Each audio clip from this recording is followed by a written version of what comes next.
बिहार के क्रांतिकारी सीएम रूढ़िवाद जातिवाद कांप उठे थे। देश के सिर्फ 2 मुख्यमंत्रियों ने नेहरू को तुम कहा। वह मुख्यमंत्री जिसने बिहार में उद्योग के लिए रिजाइन दिया, वह मुख्यमंत्री जो महात्मा गांधी के खिलाफ बना मुख्यमंत्री, वह मुख्यमंत्री जो अपने कट्टर विरोधी को गले लगाकर रोने लगे। देश की बात करने वाले आपको हर गली में मिल जाएंगे, लेकिन इतिहास साक्षी रहा है कि जिसने चारित्रिक विशेषताओं को हासिल किया है, उन्होंने देश को बहुत कुछ दिया है। उनके दुनिया से गए हुए चाहे जितने भी साल क्यों ना हो जाए, लेकिन वह हर देशवासियों के दिल में जिंदा है। मानवता धर्म को मानने वाले हर शख्सियत के अंदर जिंदा है। बिना चारित्रिक विशेषताओं के तमाम दावे वैसे ही हैं जैसे आत्मा बिन काया। भारतीय संस्कृति देश दुनिया की संस्कृति को अपने में समाहित करने वाली संस्कृति रही है और बिहार उसमें भी बेहद खास रहा है। बिहारी हर जगह चले गए, देश दुनिया में फैल गए, लेकिन बिहार की पहचान को नहीं छोड़ा। बिहार की जीवन शैली, बिहार की जनता के अंदर हिलोरे मार रही भावनाएं बिहारियों को खींचे बिना नहीं रह पाती हैं। बिहार की संस्कृति अपने इसी अपनत्व और मधुरता के लिए पूरी दुनिया में प्रिय है। आज यकीन कर पाना मुश्किल होगा कि 1952 तक बिहार देश का सबसे सुशासित राज्य हुआ करता था। यह वही बिहार है जहां 270 ईसा पूर्व में मगध हुआ करता था। यह वही बिहार है जहां सम्राट अशोक हुआ करते थे, जिसने प्रशासनिक प्रणाली का एक ढांचा दिया, आधुनिक खुली अर्थव्यवस्था की नींव रखी, जिस पर आज अंतर्राष्ट्रीय जगत में बहस चल रही है। लेकिन आज जिस बिहार की बात हो रही है वह उद्योग विहीन और अराजकता का दर्द भरा बिहार है। यह वही बिहार है जो गरीबी और कुपोषण से लेकर राजनीति के अपराधीकरण के लिए बदनाम रहा है। लेकिन यह वही बिहार है जिसने आजादी के बाद देश का अकेला जन आंदोलन खड़ा किया। मौजूदा समय में देश के नेताओं से शिकायतें हैं और ये शिकायतें खत्म करने का जरिया केवल महापुरुष ही हैं, जिनके चारित्रिक विशेषताओं को स्वीकार कर न केवल नेताओं की छवि बदली जा सकती है, बल्कि समाज के हर नागरिक को एक ऐसी शक्ति बनाया जा सकता है जो भारी परिवर्तन की रूपरेखा तय कर दे। बिहार के वह मुख्यमंत्री जिसे प्रधानमंत्री कहा जाता था, वह मुख्यमंत्री नहीं बल्कि बिहार का एक क्रांतिकारी था। उन्होंने चंद्रशेखर आजाद की तरह क्रांति नहीं की, लेकिन उन्होंने जनजीवन के लिए क्रांतिकारी कदम उठाया। क्रांति की आग जब तक सीने में जलती नहीं है तब तक परिस्थितियां दसती रहती हैं। आज आपने सुना होगा कि देश के कुछ राज्यों में, कुछ हिस्सों में मंदिरों में दलितों का प्रवेश वर्जित है ऐसी भारत में मंदिरें, लेकिन बिहार में इस अपाहिज रिवाज को जो जनमानस की भावना को अपाहिज बना देती है, उसे तिलांजलि देने का काम आजाद बिहार के पहले मुख्यमंत्री ने किया। नेहरू के समर्थन से मुख्यमंत्री बने और नेहरू को ही इस्तीफे और भूख हड़ताल की धमकी दे डाली। इस धमकी की वजह बिहार में कारखाना था। बिहार में उद्योग लगाने और कारखानों के लिए बिहार के पहले मुख्यमंत्री श्री बाबू ने भूख हड़ताल की घोषणा की और रिजाइन देने की धमकी दी। श्री बाबू बिहार में एक रिफाइनरी और एक उर्वरक कारखाना स्थापित करना चाहते थे और नेहरू इसके लिए बिहार को नहीं चुना था बल्कि किसी अन्य राज्य को चुना। और फिर क्या था, श्री बाबू ने भूख हड़ताल किया और फिर घोषणा कर दी कि अगर यह परियोजनाएं बिहार में चालू नहीं हुई तो फिर वे इस्तीफे दे देंगे। इसके बाद दोनों कारखाने बरौनी में ही स्थापित हो गए। श्री बाबू के बेटे को जब चुनाव लड़ने की बात कही जाने लगी थी तो उन्होंने कहा था कि वे चुनाव नहीं लड़ेंगे। ऐसा नहीं था कि बेटा से मनमुटाव रहा था। साल 1957 में चुनाव हुए। कांग्रेस के कुछ वरिष्ठ नेताओं ने श्री बाबू पर अपने बेटे शिव शंकर को चुनाव लड़ाने का दबाव डाला, लेकिन उन्होंने मना कर दिया। उन्होंने कहा, मैं तैयार हूं, लेकिन फिर मैं चुनाव नहीं लड़ूंगा। एक परिवार से केवल एक ही व्यक्ति चुनाव लड़ेगा। यही कारण था कि श्री बाबू के समय में उनके परिवार से कोई भी चुनाव नहीं लड़ता था। उन्होंने कभी अपने लिए वोट नहीं मांगा। वे हमेशा कहा कहा करते थे, अगर मैंने काम किया है तो लोग मुझे वोट देंगे। लेकिन हमेशा वे अपने निर्वाचन क्षेत्रों का दौरा किया करते थे। उनको गांव में जाना, लोगों से मिलना बेहद अच्छा लगता था। वे जब अपने गांव जाया करते थे ना, तो अपने सुरक्षा कर्मी को काफी पीछे छोड़ दिया करते थे। आधुनिक बिहार के निर्माता के नाम से संबोधन बिहार में श्री बाबू को ही किया जाता है। अपने 17 साल के कार्यकाल के दौरान श्री बाबू ने बोकारो में पहला इस्पात संयंत्र स्थापित किया, बरौनी में एक डेयरी शुरू की और हटिया में एक भारी उद्योग निगम की स्थापना कर डाली। उन्होंने गरहरा में एशिया का सबसे बड़ा रेलवे यार्ड बनवाया और सबौर या जो कि भागलपुर में है, पूसा समस्तीपुर में है और रांची में कृषि महाविद्यालयों की स्थापना की। उन्होंने कई पुलों और राजमार्गों का भी निर्माण किया। इन उपलब्धियों के लिए उन्हें आधुनिक बिहार का निर्माता कहा जाता है। संपत्ति के नाम पर मात्र 24,500 ही उनके पास थे। 31 जनवरी 1961 को श्री बाबू का निधन हो गया था। 12 दिन बाद राज्यपाल डॉक्टर जाकिर हुसैन, बिहार के तत्कालीन मुख्यमंत्री दीप नारायण सिंह, जयप्रकाश नारायण और श्री बाबू के मुख्य सचिव मजूमदार की मौजूदगी में उनकी तिजोरी खोली गई। उसमें 4 लिफाफे मिले, जिनमें से प्रत्येक में कुछ पैसे थे। कुल मिलाकर 24,500 रुपये थे और ये सब पार्टी और उनके करीबी लोगों के लिए थे। पहले लिफाफे में प्रदेश कांग्रेस कमेटी के लिए 20,000 रुपये थे।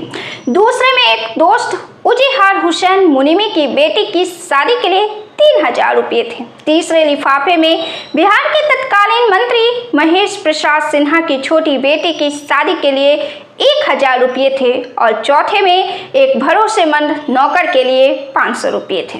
श्री बाबू ऐसे मुख्यमंत्री थे जिन्होंने नेताओं और मंत्रियों के वेतन को इतना कम कर दिया कि आप भी जानकर हैरान हो जाएंगे।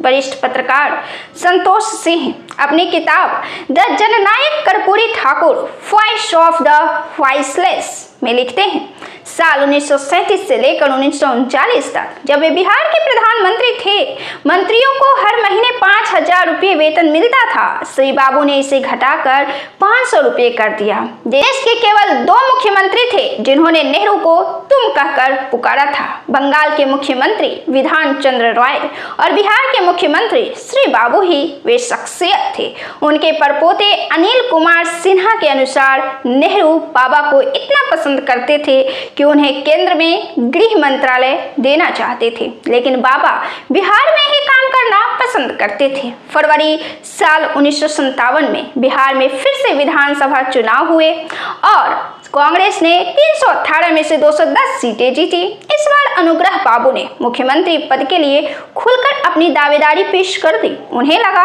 कि दिल्ली हाईकमान कम दबाव डाल रहा है और पर्दे के पीछे कई विधायकों का समर्थन भी उन्हें हासिल है।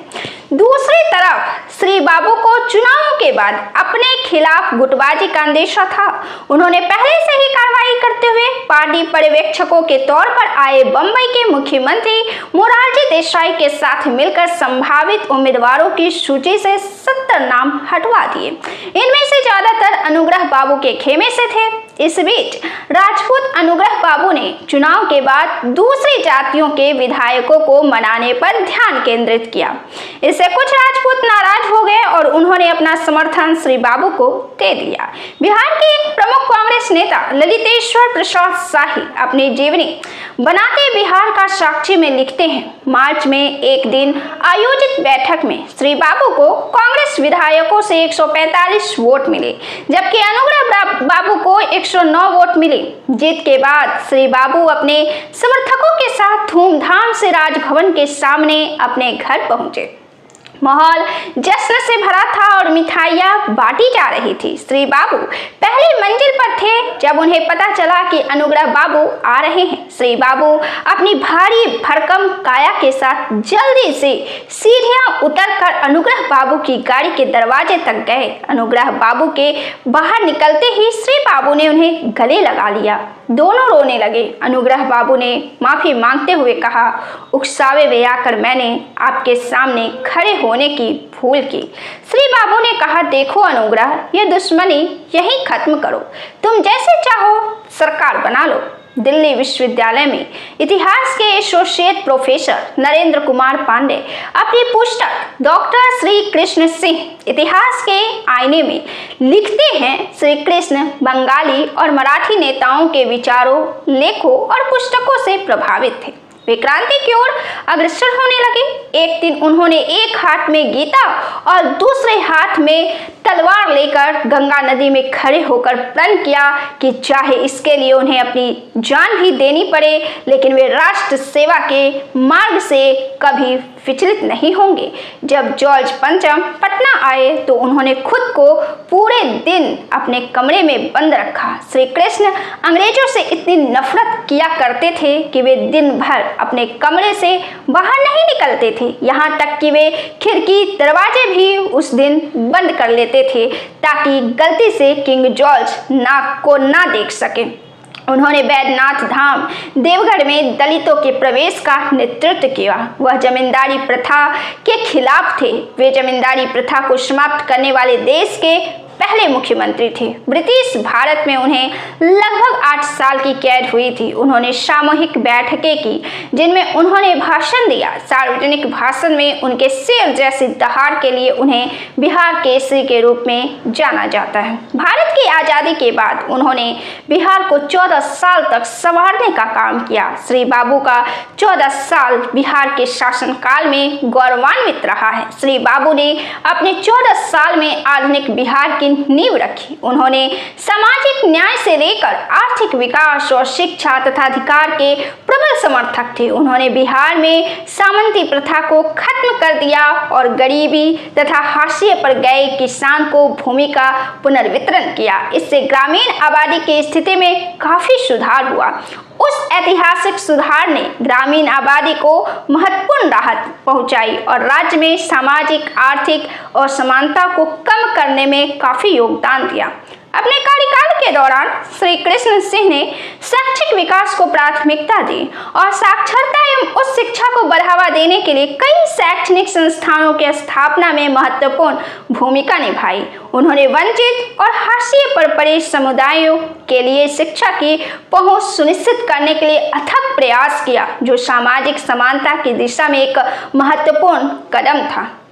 श्री बाबू ने बिहार में औद्योगिक विकास को भी बढ़ावा दिया और बरौनी रिफाइनरी और रांची में हैवी इंजीनियर कॉरपोरेशन जैसी बड़ी औद्योगिक परियोजनाओं की नींव रखी। इन पहलों ने रोजगार को बढ़ावा दिया और बिहार के आर्थिक विकास में योगदान दिया। सिंह के कार्यकाल में बरौनी उर्वरक संयंत्र और सिंदरी उर्वरक संयंत्र की स्थापना हुई और वे क्षेत्र में कृषि विकास के लिए महत्वपूर्ण बन गए। उन्होंने बोकारो को एक औद्योगिक केंद्र के रूप में विकसित करने की योजना के चरणों में अहम भूमिका निभाई थी।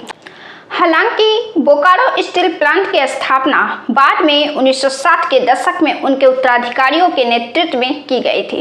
फिर भी क्षेत्र में औद्योगिकरण के लिए उनके समर्थन ने बोकारो के बाद के विकास की नींव रखी। बिहार, जिसके पास महत्वपूर्ण कोयला भंडार था, इस अवधि के दौरान भारत के कोयला उत्पादन का केंद्र था। श्री कृष्ण सिंह की सरकार ने औद्योगिक परियोजनाओं को बढ़ावा देने के लिए राज्य के कोयला संसाधनों, विशेष रूप से झरिया और हजारीबाग जैसे क्षेत्रों में विकास पर जोर दिया। वह वास्तव में दामोदर घाटी निगम के समर्थक थे, जिसकी स्थापना 1948 में दामोदर नदी बेसिन के संसाधनों के प्रबंधन के लिए की गई थी। यह परियोजना बाढ़ नियंत्रण, सिंचाई और बिजली उत्पादन पर केंद्रित थी। श्री कृष्ण सिंह ने बिहार के आर्थिक विकास में सहायता के लिए इस तरह की परियोजनाओं की वकालत की। अपने मुख्यमंत्री कार्यकाल के दौरान श्री कृष्ण सिंह ने बेगूसराय, बख्तियारपुर और फतुहा से होते हुए एक औद्योगिक गलियारों के विकास की परिकल्पना की थी। इस परिकल्पना को साकार करने के लिए उन्होंने स्वतंत्र भारत में गंगा पर बने पहले रेल पुल राजेंद्र सेतु के निर्माण का निरीक्षण किया, जो 1959 में मोकामा सिमरिया में बनकर तैयार हुआ। इस ऐतिहासिक बुनियादी ढांचा परियोजना ने बिहार में कनेक्टिविटी और औद्योगिक विकास को बढ़ावा देने में महत्वपूर्ण भूमिका निभाई। श्री कृष्ण सिंह महात्मा गांधी के सिद्धांतों के प्रबल समर्थक थे और उन्होंने अस्पृश्यता एवं जातिगत भेदभाव को मिटाने के लिए कार्य किया।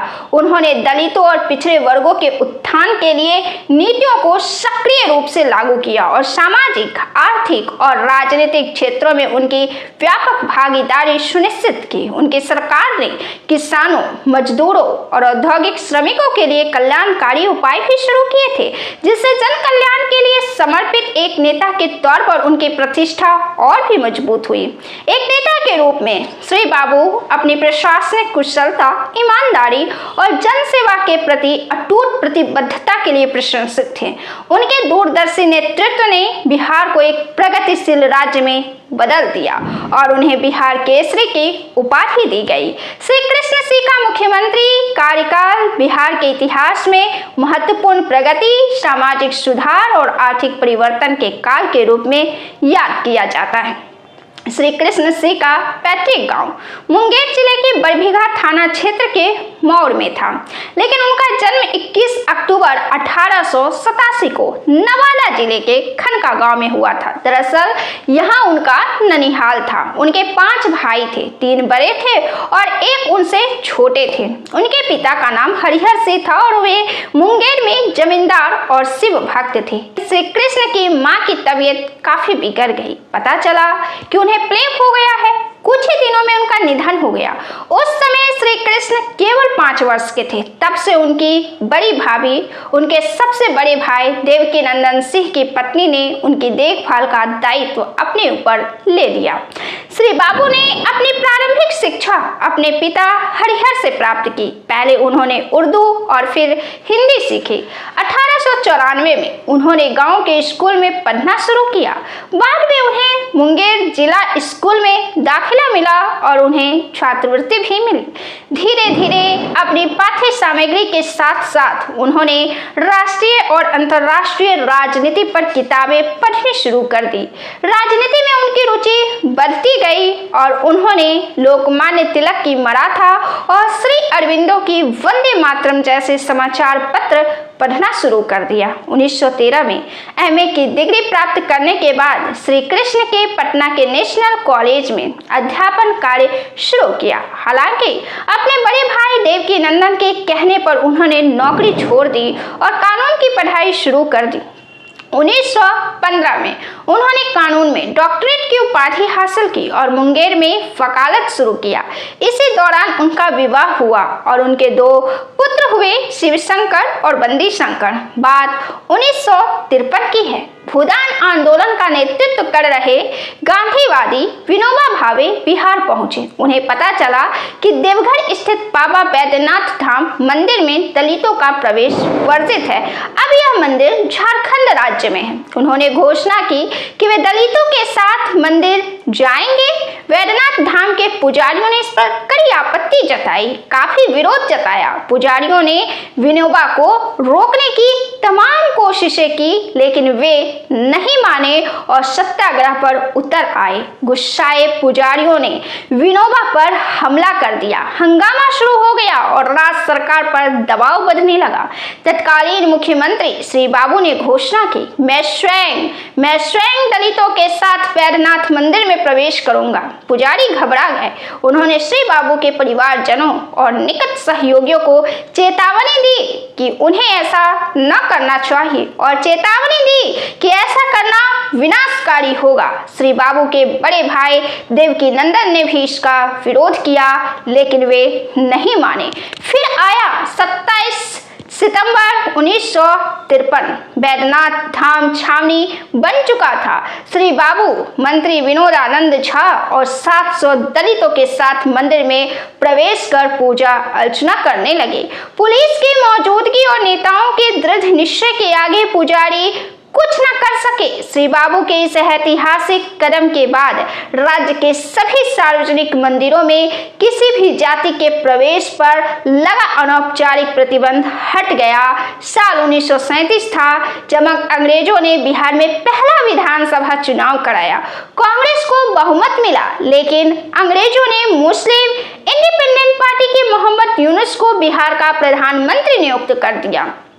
उस समय राज्यों में मुख्यमंत्री की जगह प्रधानमंत्री का पद होता था।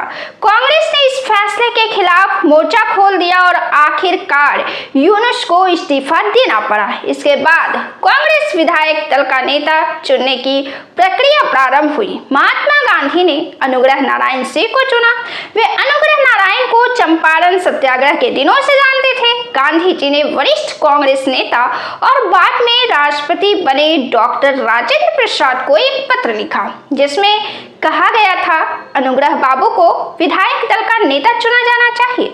जुलाई 1937 में पटना के सदाकत आश्रम में कांग्रेस विधायकों की एक बैठक हुई। डॉक्टर राजेंद्र प्रसाद ने घोषणा की, गांधी जी चाहते हैं कि अनुग्रह बाबू को नेता चुना जाए। यह सुनकर कांग्रेस नेता सर गणेश दत्त सिंह और किसान नेता स्वामी सहजानंद सरस्वती खड़े हो गए। सर गणेश ने कहा, केवल अनुग्रह ही क्यों, श्री बाबू क्यों नहीं? अनुग्रह बाबू राजपूत थे और उन्हें कायस्थ लॉबी का समर्थन प्राप्त था। इसके विपरीत श्री बाबू भूमिहार जाति से थे और उन्हें ब्राह्मणों का समर्थन हासिल था। दरभंगा नरेश कामेश्वर सिंह भी श्री बाबू के समर्थक थे। वे समझते हुए कि श्री बाबू का पलड़ा भारी है, अनुग्रह बाबू ने भी स्वयं श्री बाबू के नाम का प्रस्ताव रखा। इस प्रकार गांधी जी की इच्छा के विपरीत श्री बाबू को विधायक दल का नेता चुना गया और वे बिहार के प्रीमियर यानी कि प्रधानमंत्री बन गए। 1950 में संविधान लागू होने के बाद राज्यों के प्रधानमंत्री को मुख्यमंत्री कहा जाने लगा। इस प्रकार श्री बाबू बिहार के प्रधानमंत्री की बजाय मुख्यमंत्री बन गए। 1952 में देश भर में लोकसभा और विधानसभा चुनाव आयोजित कराए गए।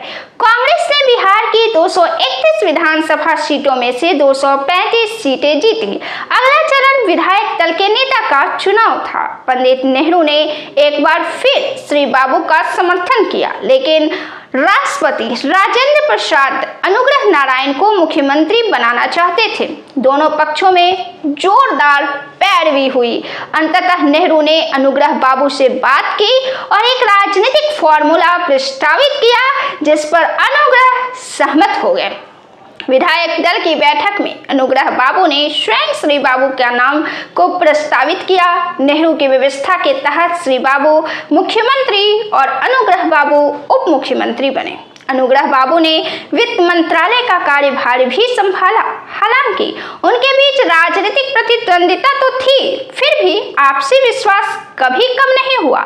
श्री बाबू अनुग्रह बाबू की फाइलों और सिफारिशों को मंजूरी देने के लिए प्रोटोकॉल से परे भी जाते थे। साल 1916 में वाराणसी की सेंट्रल हिंदू कॉलेज में एक सभा हुई, जहां महात्मा गांधी ने भाषण दिया। श्री कृष्ण भी उस सभा में शामिल हुए और गांधी जी के विचारों ने उन पर गहरी छाप छोड़ी। वे गांधी जी के आंदोलनों में भाग लेने लगे और बाद में श्री बाबू और बिहार केसरी के नाम से प्रसिद्ध हुए।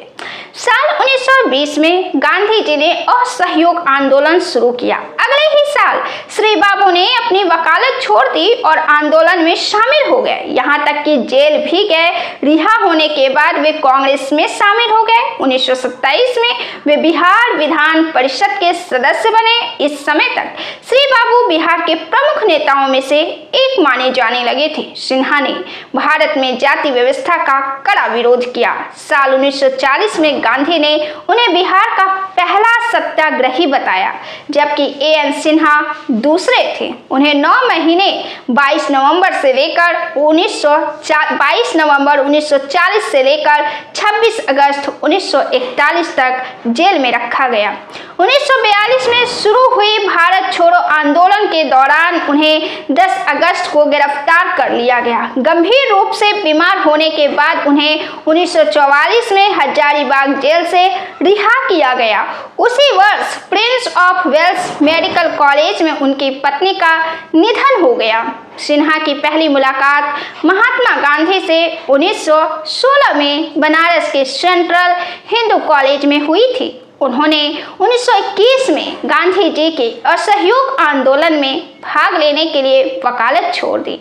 1922 में उन्हें पहली बार गिरफ्तार किया गया और कांग्रेस सेवा दल को अवैध घोषित कर दिया गया। इसके लिए उन्हें बिहार केसरी के नाम से जाना गया। 1923 में उन्हें जेल से रिहा किया गया और तुलसी जयंती के दिन खड़गपुर के केंद्रीय विद्यालय में उन्होंने भारत दर्शन नाटक में अभिनय किया। उसी वर्ष वे अखिल भारतीय कांग्रेस कमेटी के सदस्य बने। 1927 में सिन्हा विधान परिषद के सदस्य बने और 1929 में बिहार प्रदेश कांग्रेस समिति के महासचिव बने। 1930 में उन्होंने गढ़पुरा में नमक सत्याग्रह में भाग लिया। गिरफ्तारी के दौरान उनके हाथों और छाती पर गंभीर चोटें आई। उन्हें 6 महीने की कैद हुई और फिर सविनय अवज्ञा आंदोलन के दौरान उन्हें दोबारा गिरफ्तार कर लिया गया और 2 साल की कैद हुई। गांधी इरविन समझौते के बाद उन्हें रिहा कर दिया गया और फिर से अपना राष्ट्रवादी कार्य उन्होंने शुरू किया और किसान सभा के साथ काम करना शुरू किया। 9 जनवरी 1932 को उन्हें 2 साल के कठोर कारावास और 1000 रुपये के जुर्माने की सजा सुनाई गई। अक्टूबर 1933 में उन्हें हजारीबाग जेल से रिहा किया गया। 1934 के नेपाल बिहार भूकंप के बाद वे राहत और पुनर्वास में शामिल थे। वे 1934 से लेकर 1937 तक मुंगेर जिला परिषद के अध्यक्ष रहे। 1935 से लेकर 1953 में वे बिहार प्रांतीय कांग्रेस कमेटी के अध्यक्ष चुने गए। 1935 से 36 में वे केंद्रीय विधानमंडल के लिए चुने गए। श्री सिन्हा 1935, 1946, 1952 और 1957 में बिहार विधान सभा के लिए चुने गए और लगातार तीनों कार्यकालों में कांग्रेस विधायकों दल के नेता के तौर पर चुने गए। सिन्हा 1936 में बीपीसीसी के अध्यक्ष भी बने थे और उनके साथ एएन सिन्हा उनके डिप्टी थे। वे इसकी कार्यकारिणी समिति के सदस्य थे और वे दोनों ने 30 साल से अधिक समय तक इस पद को संभाला था। 20 जुलाई 1937 को जब कांग्रेस सत्ता में आई तो वह बिहार प्रांत के प्रीमियर बने। 1935 के भारत सरकार अधिनियम के तहत सिन्हा ने 20 जुलाई 1937 को पटना में अपना मंत्रिमंडल बनाया। वह और उनके सहयोगी एएन सिन्हा राजनीतिक कैदियों की रिहाई के मुद्दे पर राज्यपाल से असहमत थे और उन्होंने इस्तीफा दे दिया। तत्कालीन राज्यपाल को सेलुलर जेल से कैदियों की रिहाई की मांगों को स्वीकार करना पड़ा और बिहार काश्तकारी अधिनियम को किसानों के पक्ष में सुधार दिया गया। फिर उन्होंने पदभार ग्रहण किया, लेकिन उन्होंने 1939 में फिर से इस्तीफा दे दिया।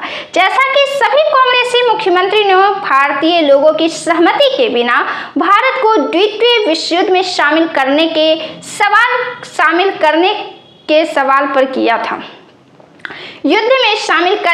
सवाल पर किया था।